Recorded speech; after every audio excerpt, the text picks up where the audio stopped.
السلام علیکم ورحمۃ اللہ وبرکاتہ۔ فرحت ہاشمی بول رہی ہوں۔ کیا حال ہے سب کا؟ رسول اللہ صلی اللہ علیہ وسلم کے بارے میں جب بھی یہ حدیث پڑھتی ہوں کہ ہمارا ایمان اس وقت تک مکمل نہیں ہو سکتا جب تک کہ ہم آپ صلی اللہ علیہ وسلم سے دنیا کے سب لوگوں سے بڑھ کر محبت نہ کریں، حتیٰ کہ اپنی اولاد اور والدین سے بھی بڑھ کر، تو میں ہمیشہ سوچ میں پڑ جاتی ہوں کہ کیا میں واقعی اس معیار پر پوری اترتی بھی ہوں۔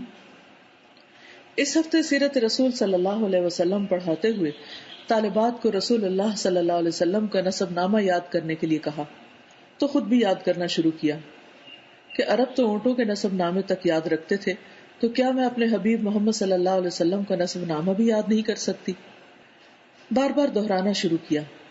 دہراتے ہوئے دل کی عجب حالت ہوئی اور دل میں ایک خاص طرح کی محبت پیدا ہوئی، اور میں سوچنے لگی کہ ہاں، آج میں کہہ سکتی ہوں کہ مجھے رسول اللہ صلی اللہ علیہ وسلم اپنے والدین سے بھی بڑھ کر عزیز ہیں، کیونکہ مجھے اپنے آباء و اجداد میں سے اپنے دادا سے اوپر کسی کا نام نہیں آتا، جبکہ میں رسول اللہ صلی اللہ علیہ وسلم کے آباء و اجداد کو کم از کم ناموں کی حد تک ضرور جانتی ہوں۔ اللہ تعالیٰ ہمارے دل میں آپ کی حقیقی محبت پیدا کر دے جو ہمارے لیے باعث نجات ہو۔